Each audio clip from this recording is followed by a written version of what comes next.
Welcome to Channel. The game began with an intensity that mirrored a playoff atmosphere, the Minnesota Lynx and Atlanta Dream both understanding the weight of the matchup. From the opening tip, the crowd's energy poured onto the court. Minnesota controlled the ball with deliberate precision, working it around the perimeter until an opening appeared. Their guard sliced through the lane, kicking it out to the wing where a teammate drained a clean jumper to set the tone. Atlanta answered instantly, grabbing a long rebound and sprinting into transition, finishing with a smooth layup before Minnesota could even blink. That was the early exchange, discipline against chaos, structure against speed, a battle of two contrasting basketball philosophies. Minnesota dictated the first several possessions, slowing the pace and using their veteran poise to carve out high-quality looks. Their bigs owned the glass, pulling down rebounds and muscling their way into second-chance points. The Lynx stretched their lead behind a well-timed three-pointer from the corner, the net snapping as the ball dropped through, forcing Atlanta's defense to scramble. With each basket, the Lynx bench rose to its feet, clapping and shouting encouragement, clearly confident in their ability to control tempo, but Atlanta wasn't going to let the game slip away early. Their coach urged them to push the pace even harder. Every rebound became an outlet opportunity, and every loose ball became a fast break. Their guard, quick and fearless, began slicing through Minnesota's defense, pulling up from mid-range and sinking shots that seemed impossible under heavy pressure.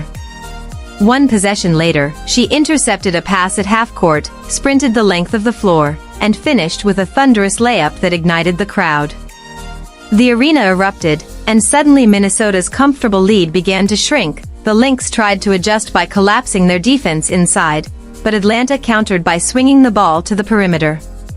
A perfectly timed kickout found their shooter wide open beyond the arc. She released, the ball sailed, and the crowd held its breath before it splashed through the net. The scoreboard tightened, and the energy inside the building shifted from steady anticipation to roaring belief. The Dream were on the run now, and Minnesota was on their heels. Minnesota responded the only way they knew how, with discipline. They called a timeout, gathered, and refocused. Out of the huddle, they ran a crisp set, screens layered across the floor, a cutter slipping behind the defense, and a bounce pass threading the lane for an easy bucket. The precision was surgical, a reminder of why the Lynx were considered one of the most well-drilled teams in the league. Still, the Dream didn't flinch. They came right back with their signature tempo. Another steal, another burst in transition, and another basket that sent their fans into a frenzy. The first quarter closed with both teams trading blows like heavyweights. Atlanta's speed had matched Minnesota's execution, and by the horn the Dream had clawed their way to a narrow lead. The crowd's cheers rolled across the court as players headed to their benches, sweat dripping, lungs heaving, but eyes locked with determination. This wasn't going to be an easy night for either side. It was shaping into a battle that would demand everything. The second quarter opened with bench players stepping into the spotlight. Minnesota's reserves brought energy, crashing the boards and hitting mid-range shots to steady the team. Atlanta's second unit, equally determined, answered with relentless hustle, diving for loose balls and creating extra possessions. Every trip down the court mattered, every deflection drew roars from the bench, and every basket felt like a momentum swing.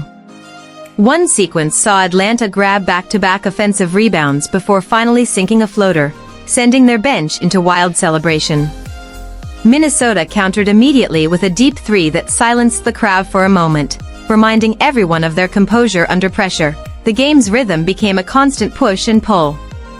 Atlanta thrived when the pace quickened, running in transition, throwing long outlet passes, and finishing acrobatic layups that brought fans out of their seats. Minnesota thrived when the game slowed, dragging possessions into the half-court, working the ball inside, drawing fouls, and knocking down free throws with cold-blooded efficiency. Neither side could truly break away.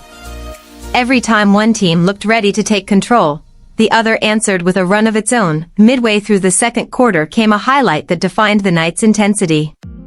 Atlanta's guard, who had been scorching hot, drove hard to the rim, but Minnesota's center rose to meet her, swatting the ball against the backboard with authority. The rebound was collected, quickly advanced up court, and turned into a transition three that drilled straight through the net. Minnesota's fans in attendance erupted, fists pumping, voices echoing across the arena. But instead of folding, Atlanta fired right back. Their forward bullied her way inside, absorbed contact, and finished through the foul for an and-one play that reignited the home crowd. The roar was deafening, the back-and-forth exchange breathtaking. As halftime approached, both teams dug deeper. Minnesota's stars started demanding the ball, backing down defenders, hitting fadeaways, and flexing after big shots. Atlanta's guards countered with fearless pull-up threes, quick crossovers, and flashy passes that whipped the ball around the court. The scoreboard reflected the war of wills, either team leading by more than 4 points. With seconds left in the half, Minnesota ran a perfect last possession, swinging the ball across 3 sets of hands before drilling a buzzer-beating jumper that tied the game. The crowd gasped, then roared. The halftime horn echoed, and both teams walked to their locker rooms knowing the second half would be a test of endurance.